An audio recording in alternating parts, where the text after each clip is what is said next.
Are you tired of sifting through endless health advice that promises quick fixes but delivers nothing but frustration?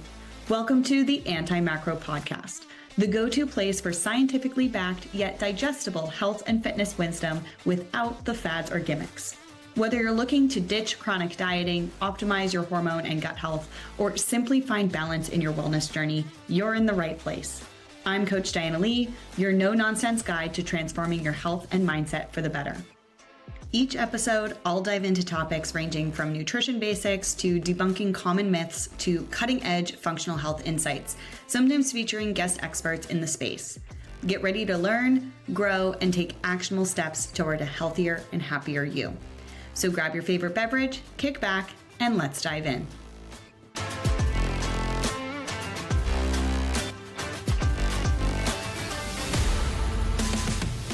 Tori, you have a fascinating background with both personal and professional experience in trauma-informed coaching. Can you tell us a little bit about your journey and what led you to focus on the connection between emotional health, trauma, and the body? Yeah. First of all, thank you for having me. I'm so excited to be here and just share everything I've learned over the last 26 years. I've been on this journey for a little while, and it really started with my own story. You know, we all contain like our pain into our purpose, and that's really where I started. Like if you look at where I live now and what my life looks like, 3 degrees in psychology, living in Beverly Hills, all these things that would have never been possible for a kid who was actually conceived in a rehab center. My mother was a heroin addict before I was born, and she spent lifetime addicted to multiple substances, primarily alcohol and pills. My dad was an alcoholic. My stepfather had issues with addiction. So I just grew up with a really traumatic childhood. And that led me on the journey of like wanting to understand psychology and people. And then it also led me to yoga because my body just was not well.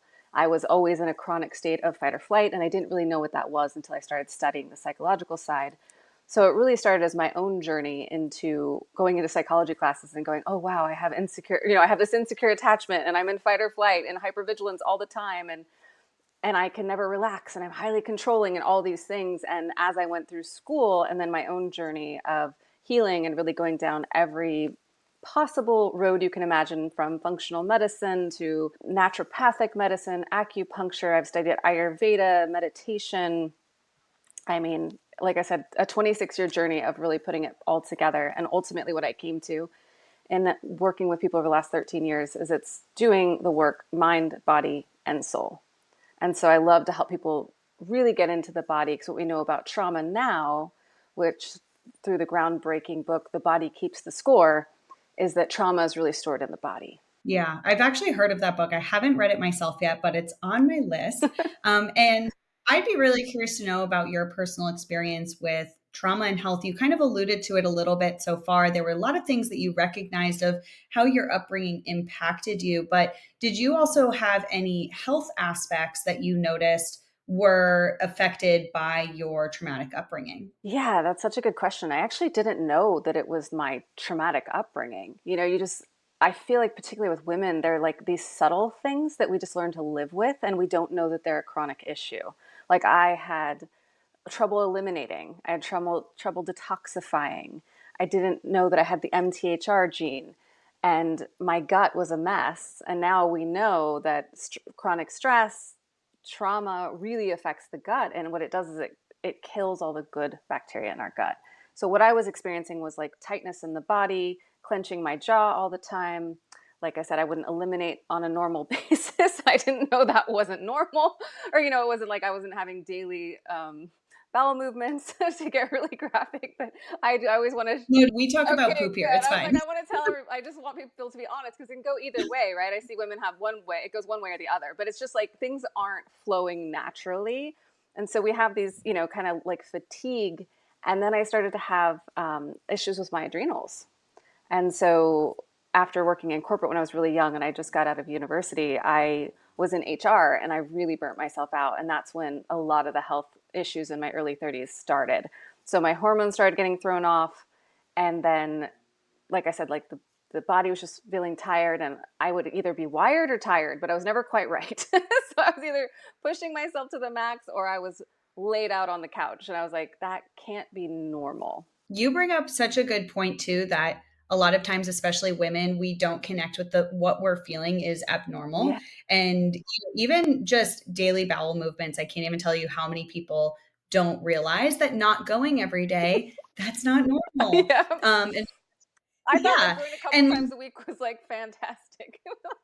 yeah, you're like, I'm good. I'm golden. And some doctors, I've even had some doctors tell my clients, like, oh, no, you're fine, even though you're not going every day. Right. So that's incredibly misleading. And especially with the corporate girlies, like the people who are very high, high achievers, Hmm. perfectionist tendencies, type A's who thrive in their corporate culture, we think, oh, this is just how it's supposed to be without realizing, no, these are actually signs of dysfunction. And a lot of times it's our environment, upbringing, a lot of other factors that are contributing to those And symptoms. you just like made such the primary point psychologically.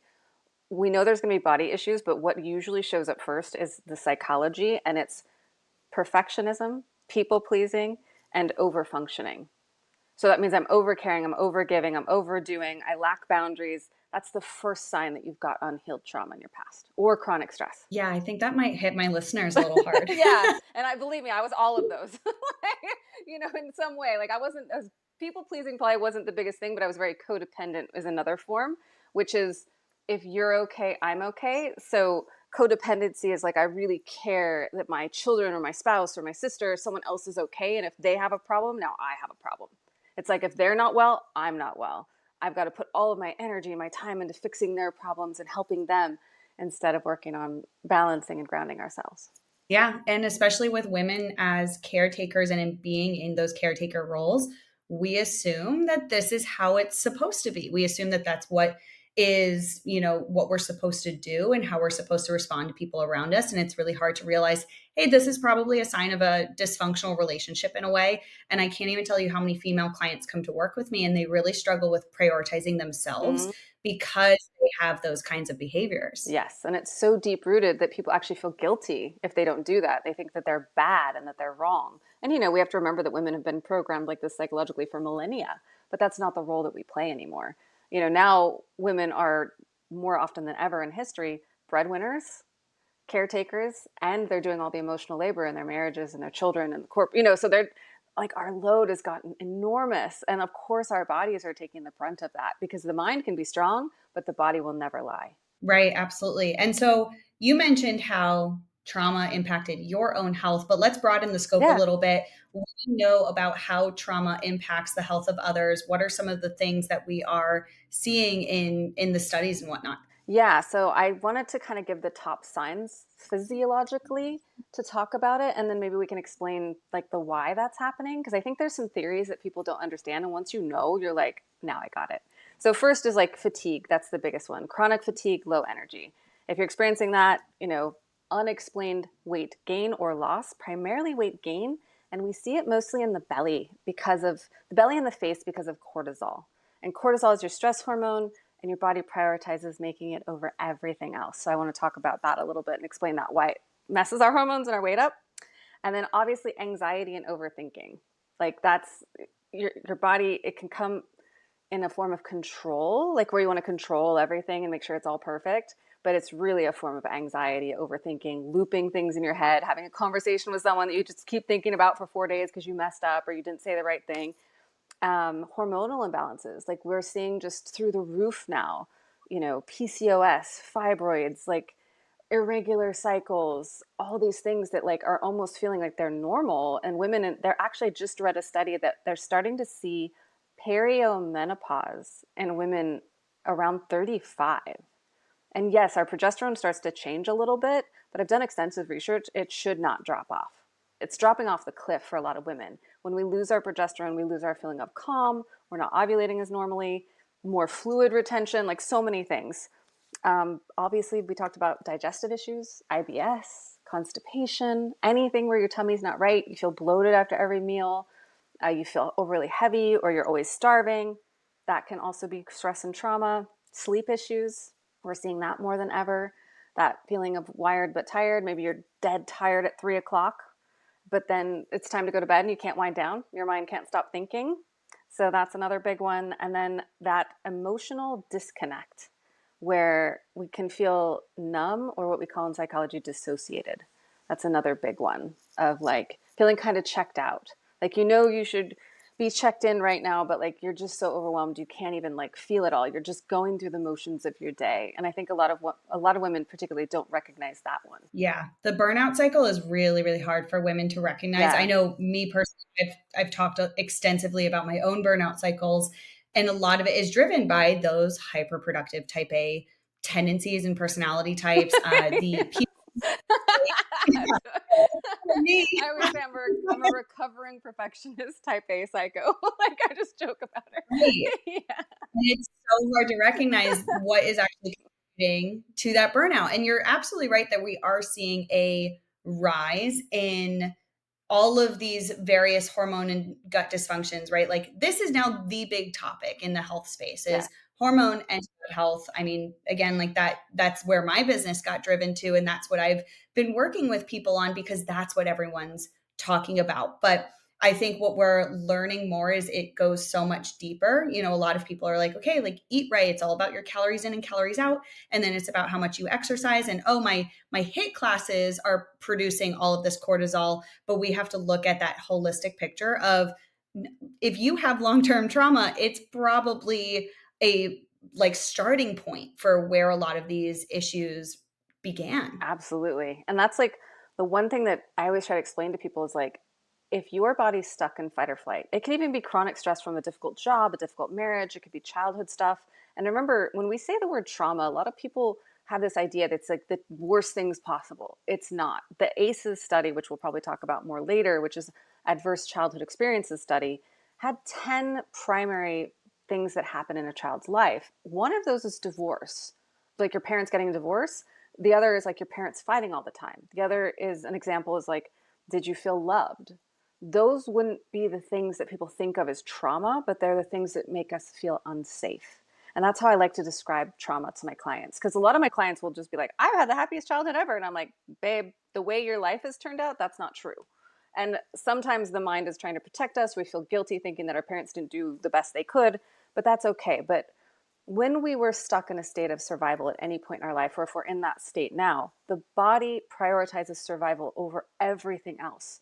Right, absolutely. And it's also understanding the completion of the stress cycle.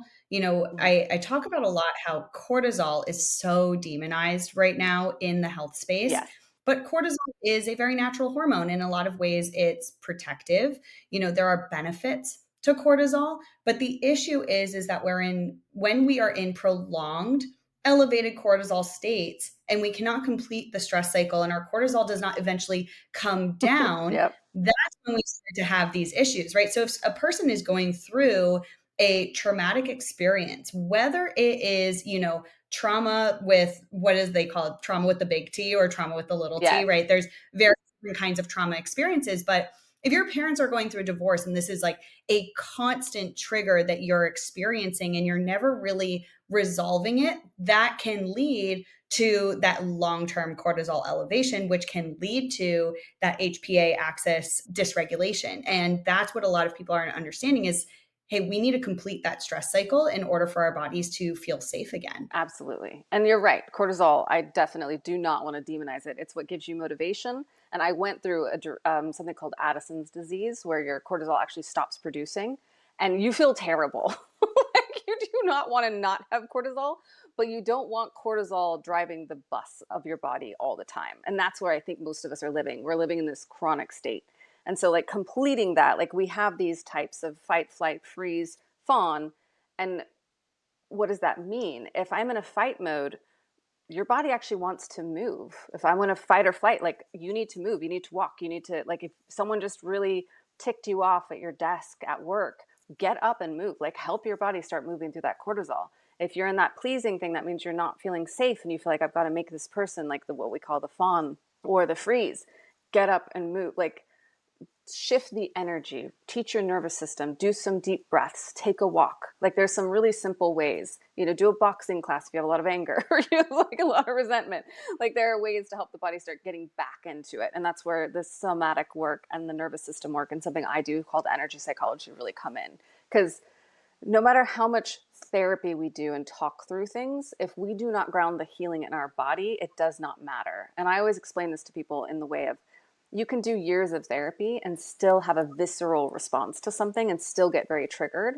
So I almost focus primarily on the body at first. What honestly saved my life was that at 21 years old, I have no clue where, like by the grace of the universe, I got the message in my head I had to go do yoga. And I don't know why, but I ended up finding a yoga studio. And now I know from that book, Body Keeps the Score, that's literally what saved me, because I started doing yoga at 21. So I started just slowly moving and getting my nervous system to calm down again. And so if you're going to find yoga too, I'm a 500-hour yoga meditation teacher now.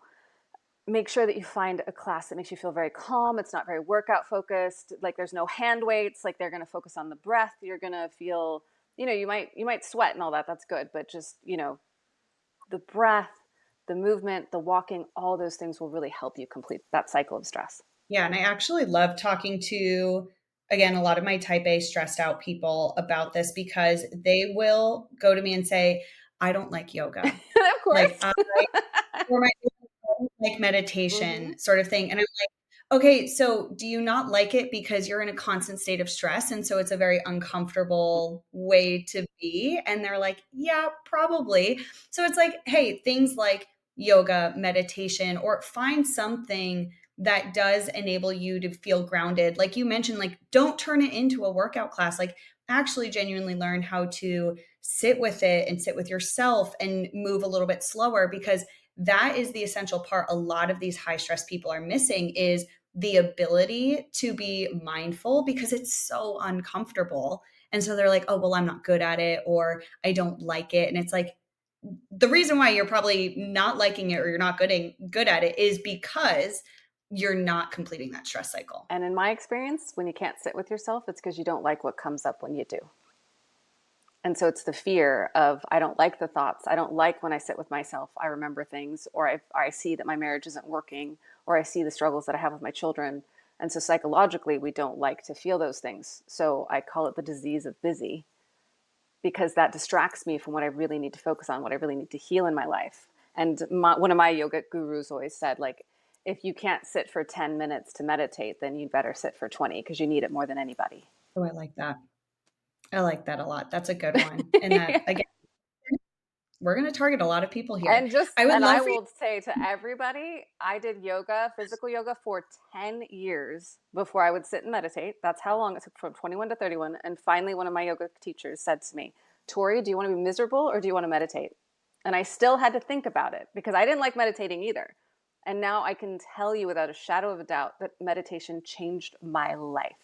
Like, I do not get triggered almost 99% of the time anymore. I remember the first time my ex-husband, we were married at the time, and we're still good friends, he's a good guy, but he said something that normally, like, I would have just spouted off at him. And I completely paused, and I talked to him about it the next day. And I thought about it. I was like, why did that bother me? What do I need to talk to him about?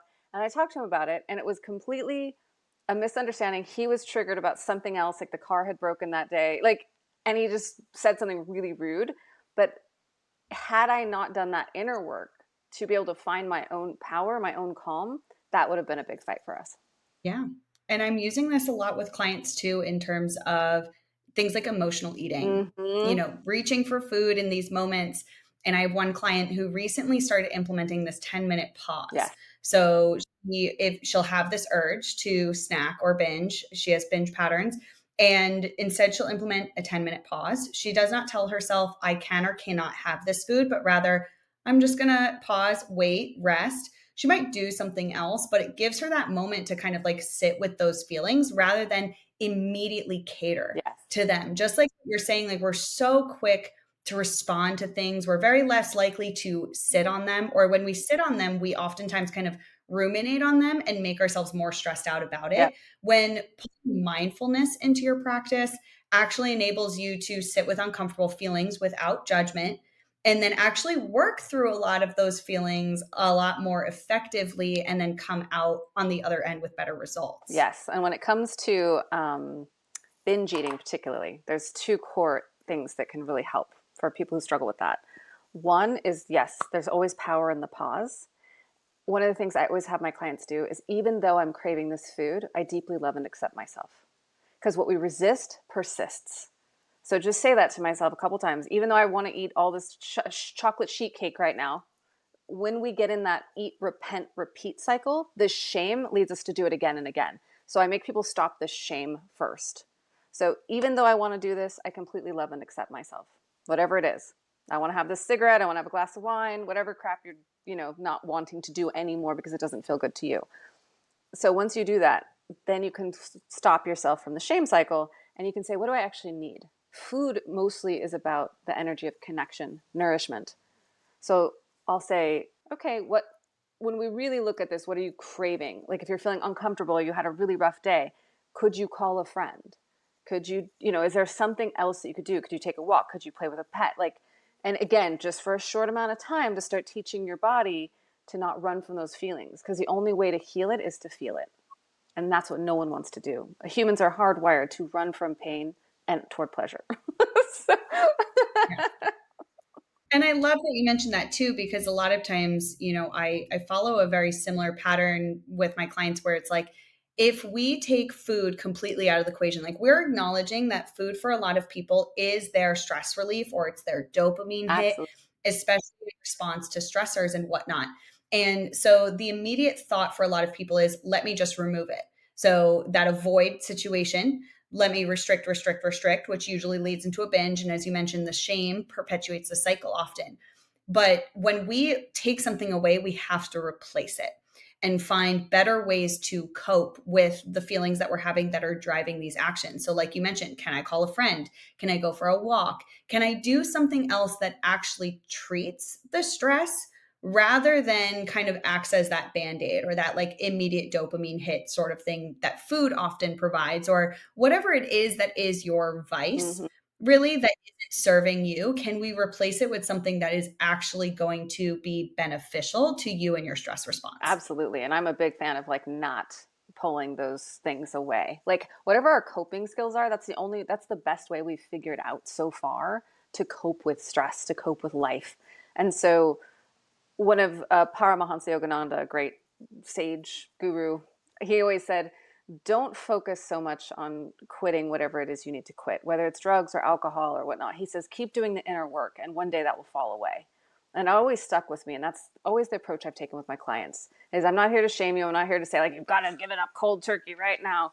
I'm like, let's find out the root cause of what drives you to that. And slowly but surely heal those root causes and help you replace it with something better. And if we can get 1% better every week, at the end of the year, we're 50% better. Amen. Absolutely. You said it beautifully. I love it. Let's backtrack a little bit because at one point you brought up, you briefly alluded to your methodologies. You brought up somatic therapy. I know you said the word somatic. I'm like, was it somatic therapy or whatnot? But it's something that I have heard about. I'm really curious to hear more of how you use working through the body with your clients to help them heal trauma and its effects on them. Yeah, I love to think of it this way. Like when we get triggered, we say and do things that we don't really want to do. Like when that wound gets hit within us, our logical mind goes offline. So that's why we have to work with the body. Because if we grew up with a really critical mother who said awful things about our weight all the time, then our partner says, are you sure you want to wear that? Or, something innocuous. We're like, oh, and we bite their head off. We're like, what? Why did I do that? Right. And so I'll have clients have things like this, and they'll have things like this. And they know they shouldn't do that. They know they shouldn't say things that they say or do things that they do, but they can't stop themselves. And so that's why the somatic work comes in, is because it's not that you're not mentally strong. It's not that you're weak. It's not that you're broken. It's that your nervous system is attuned to protect you from certain things. And so until we find what those things are and start rewiring that nervous system response, it's really hard to just stop ourselves through willpower. What do we know about willpower? Look at every research study on New Year's resolutions. They last about 6 to 16 days. So our psychology is just not set up to willpower our way through changing our behavior. So I use something personally called energy psychology, which is basically like acupressure. So we're using the acupuncture points, but we're tapping on them. And neuroscience had a baby.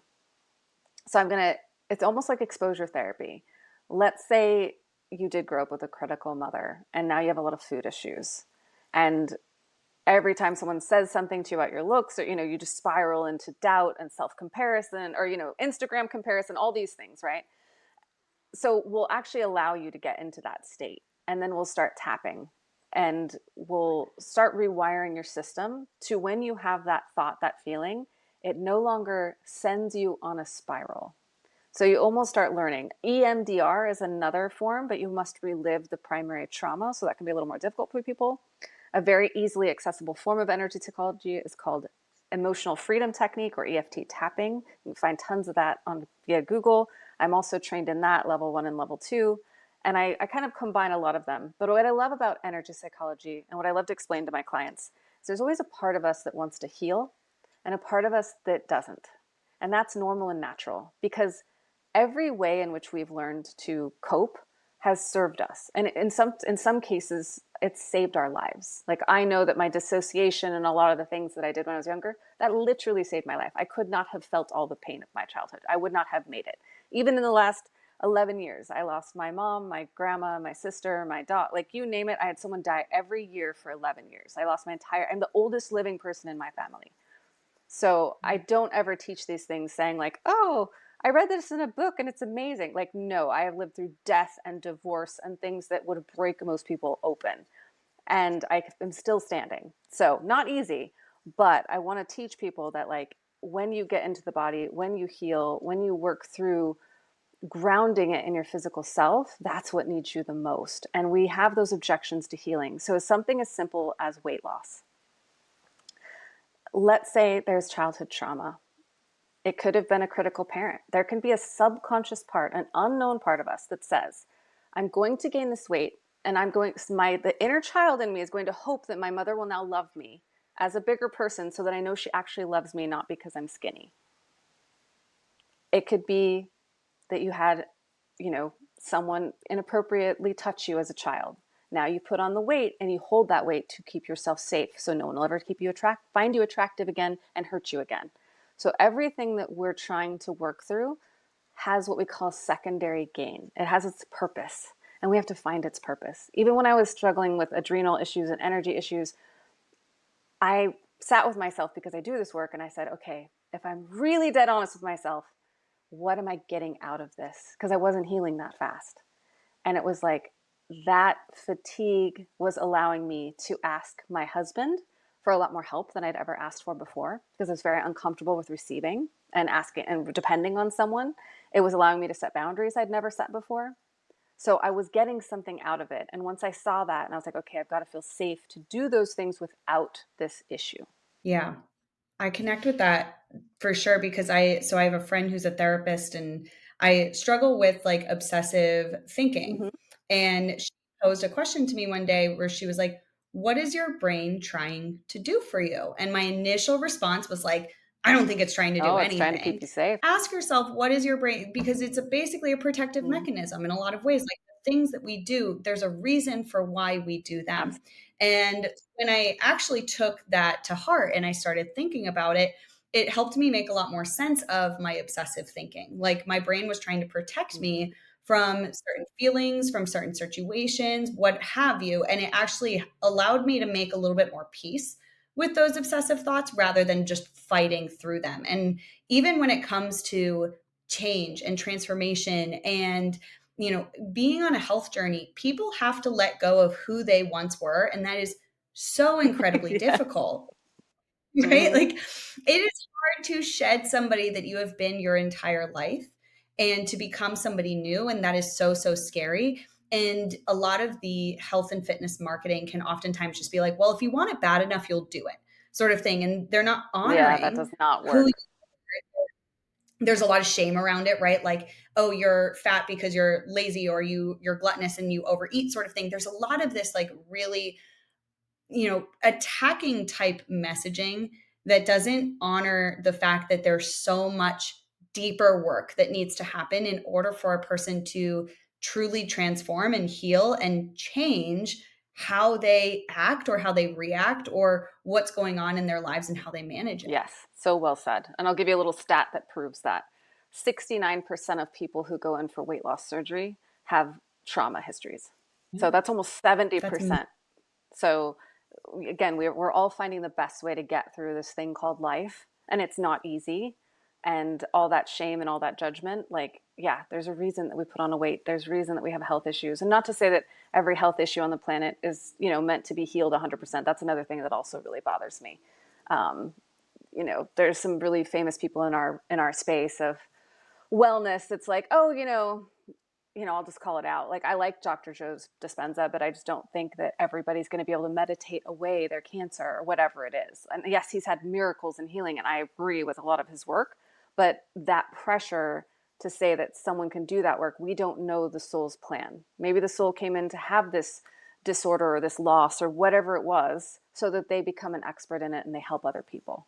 I think that's more realistic too. I Yeah. think a lot of people, again, we keep referring back to the type A's. The type A's are my favorite, right? But we expect perfection out of ourselves in a lot of ways in our journey, whether it is our health journey or our healing journey. And we're like, I want to be healed. And we have this version of what healed looks like. Yeah. We have this version of what body to look like. We have this version of what we think our fitness and our nutrition and all of that stuff will look like. And sometimes that's not what's realistic for people, and that's okay. Also, like, we have to be okay with the journey that we are on and where we meet our bodies. It's like a lot of times when my clients tell me that they have a very specific weight loss goal, I'm like, that's cool. We will work towards that. But a lot of times I also do a lot of inner work to be like, okay, well, what exactly does this number mean to you? Why did we pick this number, and what's going on deeper than that? Because I've also had clients get to a point they don't reach their actual end weight loss goal, like the number that they told me at the beginning. But what they realize is they're perfectly happy in their body where they are now.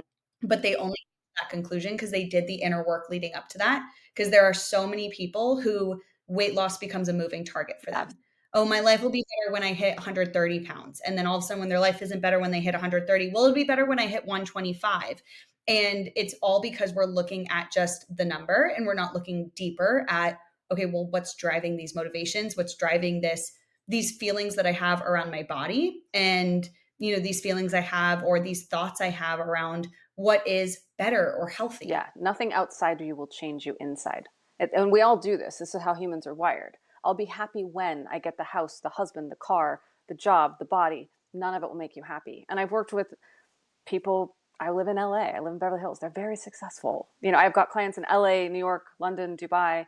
I work with some of the top people in the world. They don't trust me. Wherever you go, there you are. There is definitely, we search the world looking for our happiness, and only we can create it from the outside in. Nothing outside of you will fill the hole in your heart. It's just impossible. And it's what the entire world has taught us to believe because it makes them money. That is true. And so if we're looking at an individual, especially with the ACE studies, and we're looking at trauma, I think there's going to be a lot of people who kind of look at that and say, this dictates my future, right? If I have had trauma in my history, especially big T trauma, well, that's going to dictate how my body is. And even with the ACE studies, what we've been learning through these is that with these adverse childhood experiences, these traumas that you go through in the earlier part of your life, you have higher risk of disease, higher risk of early death and things like that. And it can be really easy to get in that mindset of, well, now I'm doomed because I had these experiences. What would you have to say to individuals who feel that way, and how might they be able to harness change for themselves to change the trajectory of their health, their lives, and whatnot? Well, I love this question because it's something that I had to answer for myself deeply. So I'll give you a little bit of my history. My maternal grandmother, my mom, and my sister all struggled and died early from addiction. So in a lot of ways, statistically, I should have already been an addict or passed by now. And so having these certain genes, and my dad is diabetic, there's all these things that are very likely that I'm going to have. But I've done a lot of research on epigenetics. So this means that even though I have the gene for something, my lifestyle choices have to turn them on. We also have a saying in psychology called the stress diathesis. So you have a gene, the stressor will turn it on. So we have to remember that, yes, you may come from a long line of people who have addiction, obesity, cancer, all these things, but the information is out there. You can figure out, how do I shift my lifestyle enough? Like, I've made radical choices in my life. At 21 or 2, I decided, I didn't do well with alcohol. I could have a drink or two and just feel so sick. And then I learned, because my dad is from Mexico, but he's more Native American. So as I got older and I did my testing, like, I don't metabolize alcohol well. But thank God I had the wherewithal to recognize I probably shouldn't drink, because my entire family has addiction. So for me, that's like playing Russian roulette. So it's kind of like, but again, I had to make, I had a lot of stress and trauma. So that would have been an easy thing. I always tell people, I've lost everything in my life, my health, my money, my marriage, my house, my family, and I didn't have one drink through any of that. And how did I do that? I had the tools. I had the inner work. I had the meditation, the mindfulness, the friends, the network. You know what I mean? So those are the things that really get us through. Alcohol will give you a temporary reprieve, but you have so much more power within you if you only knew how to use it.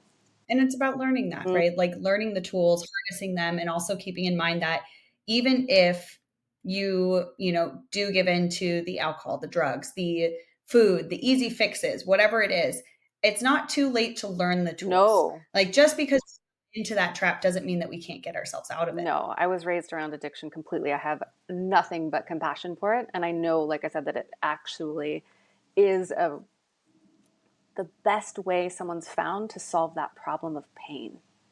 And so it's like, I'm always like, find the thing that will help you solve the pain at a deeper level.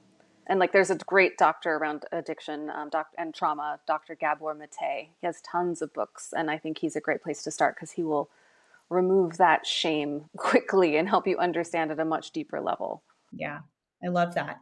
So we talked about quite a few ways that people can get started, right? We touched upon meditation, yoga, somatic healing, all of these things. But let's say somebody feels super inspired by this podcast right now and they want to get started today.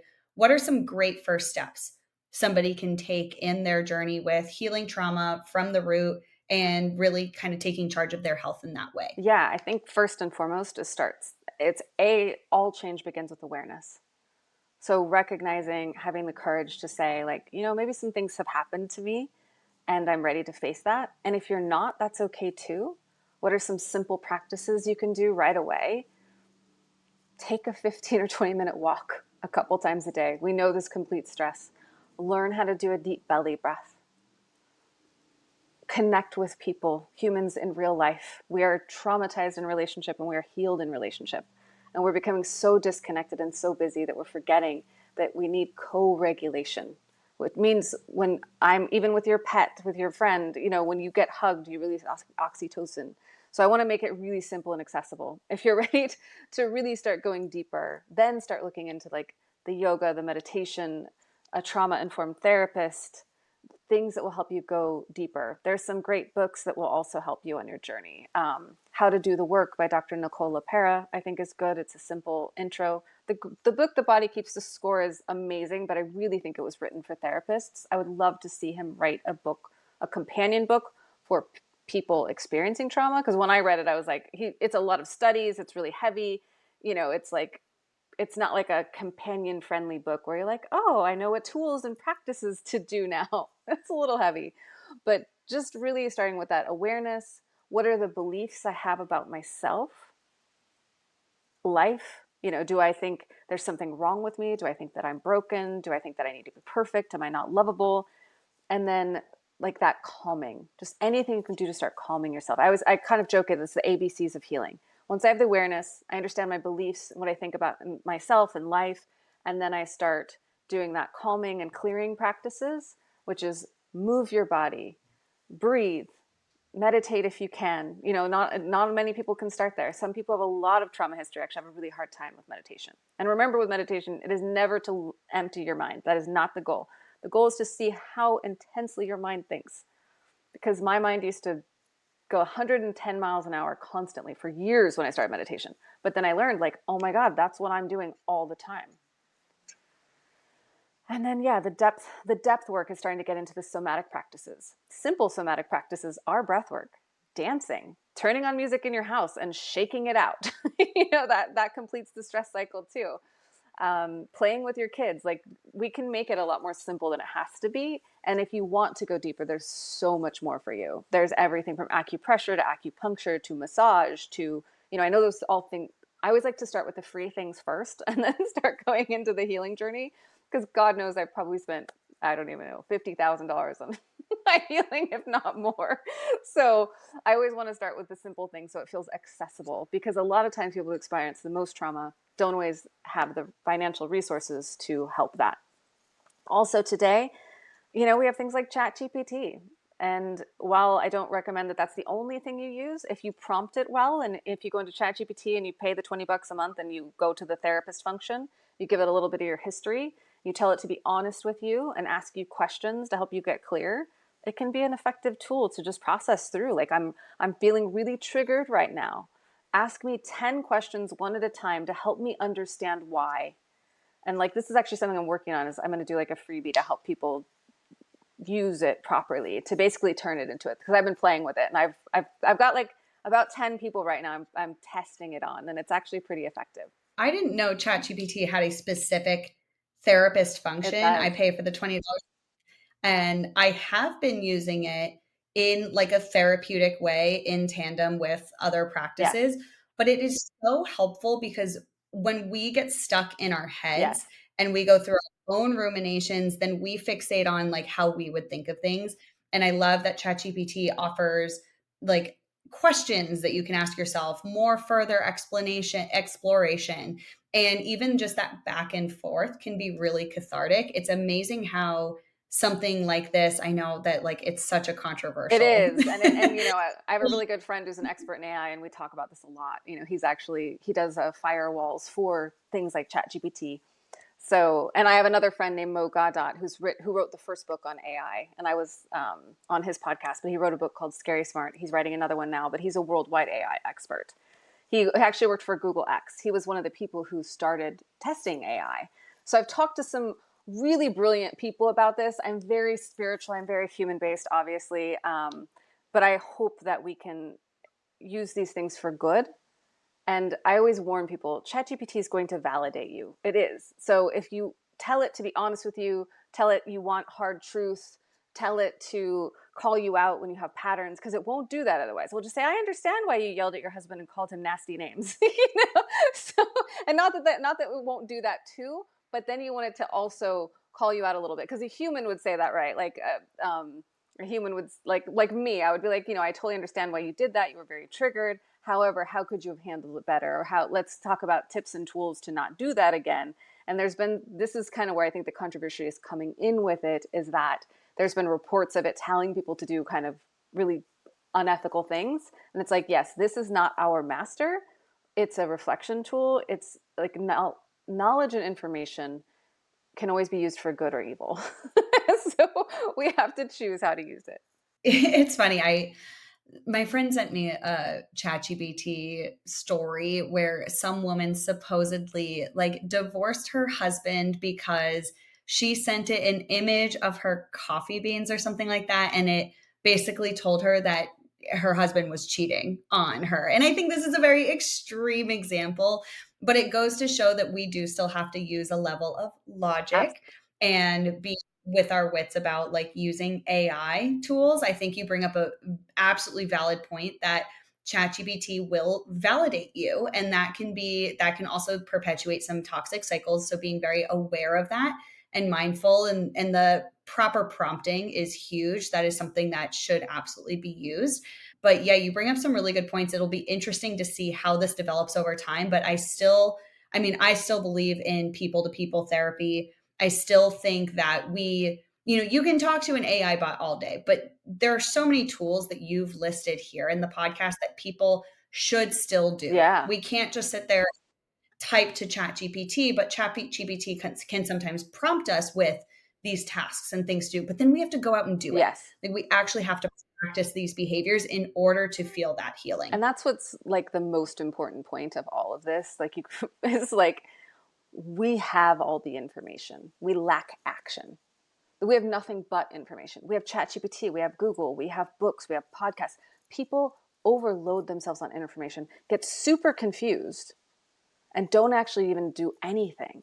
Like, I even have a very good friend who's very brilliant, and she's just got so much information in her mind that she almost doesn't know what to do on her healing journey, because one entire research rabbit hole she went down says you should do this, and then the other one says you shouldn't, and this herb is good for you and this one's bad for you and this will do, it's like, no, tune into yourself, give things a try. I always tell my clients, be an experimenter.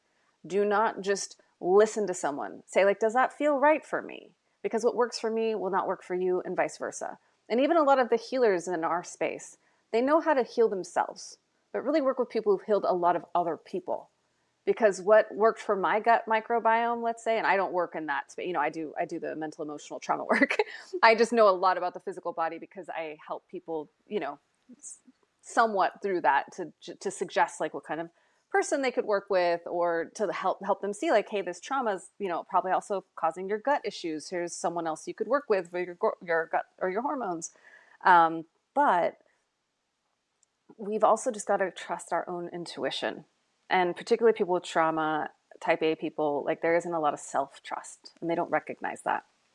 And one of the biggest and easiest ways to build your self-trust is to keep a small promise to yourself every day. Because we always say, like, I'm going to go to the gym, or I'm going to go to my favorite coffee shop, or I'm going to read a chapter of a book that I've really been wanting to read, and we don't. And then if anyone else in the world did that to you, would you trust them? No. So we stop trusting ourselves. And you bring up a great point about how we have to find what individually works for ourselves, and we have to be okay with experimenting. And even when we are seeking out support, I think it's really important to find somebody who is willing to experiment with you as well. Like, I find it so toxic, and I've worked with certain individuals like in my own journey, and I've, sought out help, and those individuals have said, this is the only way to do it. That's such a red flag. And then if you don't do it this way, it's wrong, or, I can't help you, versus somebody who is willing to say, hey, there's a few options out there. Why don't we try this first? Let's see how you feel. Let's report back. And then if that doesn't work for you, that's okay. Let's try something else. And I think that is really something you need to look for in somebody who is going to, because it does help to have someone guide you through this process, right? As a coach, a therapist, things. But you have to find the right one, and somebody who doesn't pigeonhole you into the quote unquote right way. 1,000%. To me, if I hear anyone say that they've got the only way, I know to run the other way, because they don't actually have a healing ability. They've found one protocol and they're stuck to it, and they're in their ego. They're not in their truth. With my clients, I always say, you are the expert here. I will give you 100 different tools and we'll see what works. But just because it worked for someone else doesn't mean it will work for you. We're all unique individuals with complex histories and beliefs and thoughts and bodies and microbiomes. Like, no one is the same, just like our fingerprints are not the same. So why would one protocol work for, I've literally had like the best functional medicine doctor who I love, and I still work with her, but she's put me on, like, after I had a big stress cycle, she would put me on like pharma GABA. She's like, the GABA will help calm your nervous system down. She's like, you already do so much work with your breath and meditation and all these things. So let's just give you something like basically a supplement to help like complete that stress cycle in your body. It made me feel so low and like almost depressed. But luckily I listened to my body. And like after a week or so, I was like, I'm not feeling right. I'm feeling like way too turned down. And so I quit taking it immediately, because I know, even though she told me to take it for like 30 days and see how it was, within 16, 14 days, I knew like, this is not for me. But I trusted that. And the next time I saw her, I told her, and she's like, oh my gosh, I'm so glad you quit taking it. Like, let's look at something else. And so I ended up using L-theanine for like a month just to like reset my body. Yeah.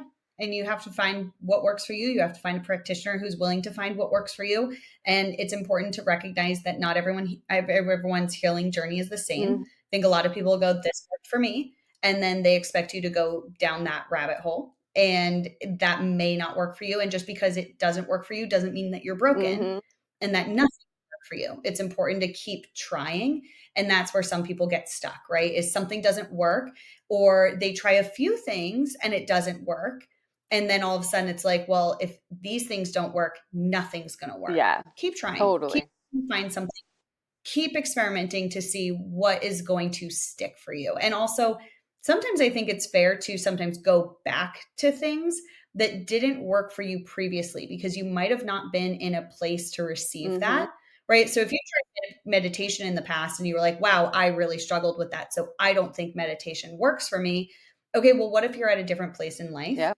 You're not the and same you person you were. receive, right? I think it's worth trialing a little back and forth. Absolutely. And I always kind of joke too that like we got to throw everything in the kitchen sink at it.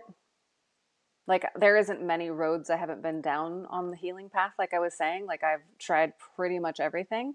And I think some people also give credit to like the last thing they tried. But every single thing you did towards your healing added up to create a tipping point where it finally all stuck. It's not that final therapist or body worker that you got at all. It's every single thing you did on your journey finally started to create the full transformation. So just remember, even though those things that you did think didn't work, they're still changing you on some cellular, biological, even emotional, psychological level. That I did this, I tried something. It could be changing your chemistry on a very subtle level that didn't feel like groundbreaking, but it helped you get to the next phase. Oh, I love that. Yeah. Recognize every step of the process. It's not usually just one thing, but it's the culmination Exactly. of all the little things ultimately stuck. Yeah, like That is so true. It's something you take. yeah, I had to do so many things to like when I was diagnosed with Addison's disease, which basically means your adrenals are not producing any cortisol anymore. Like my saliva test, I think I had like 5 cortisol. Like it was like, 0. So they're like Western medicine said I would have had to be on steroids the rest of my life to just be normal. And I was like, that's not an option for me. Like, I'm going to try to heal it naturally first. I had to throw everything at that.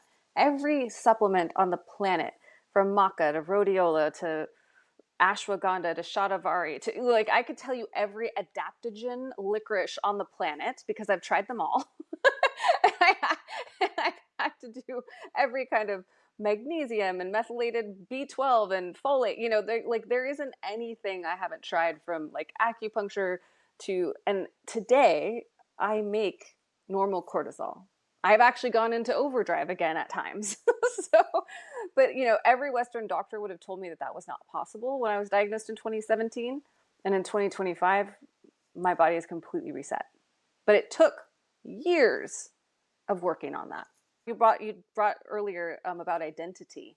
That was a big thing for me because I saw myself as a very high achiever, someone who could work 12 hours a day, no problem. And I'll give you the example of who I used to be. When I was in graduate school, I went to school at night, or I did like an online, like what they call low residency program. So you do like weekends and evenings. I was working full time as an HR manager. I had 27 direct reports. I worked for a 7,000 person company, and I was coaching on Sundays. I was working 100 hours a week on average. And I had to let her die because she was killing me. And I literally had to, like, I literally did like a ceremony of like, this is HR Tori. She killed it. She got me where I am, but she is not going to sustainably create success for me. And now I make 6 figures and I do not work more than 20 hours a week. That hits hard for a lot of people is like, hey, you have to let go of your old self that is bringing you down in order to move forward. And I can't even tell you how many people, including myself, will look back at what we've been able to do and sustain and go, well, why can't my body do Oh, that anymore? totally. Like, oh, because we lived in that and drove our bodies into the ground, putting us into a state of, whether it's low cortisol or fatigue or you name it, Oh yeah, I had whatever it the all. result Yeah, is. hormone imbalance, acne, Yeah. IBC, like it was like everything, psoriasis, eczema, like I was covered in problems. So, but I was productive. Yay, we got the gold star for Totally. productivity. And everyone tells you how amazing you are. How do you do it all? That's amazing. It's like, and like you're shaking with your coffee and scratching your skin, like that's great.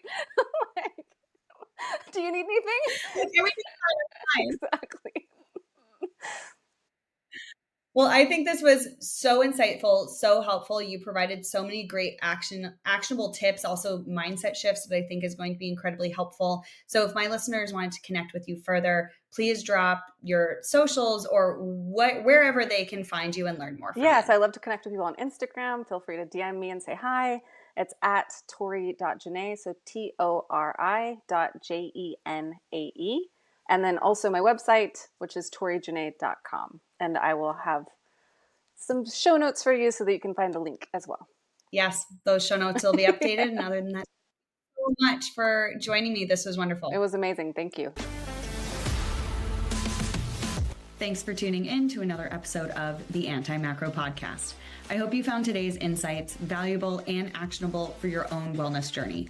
Remember, true transformation comes from consistent, intentional steps forward. If you enjoyed today's episode and want to stay updated on all things health and fitness, be sure to hit that subscribe button so you never miss a new episode. I release fresh content bi-weekly every Wednesday to keep you inspired and informed. And hey, if you loved what you heard, I'd be thrilled if you could take a moment to share this podcast with a friend or family member who might benefit from it.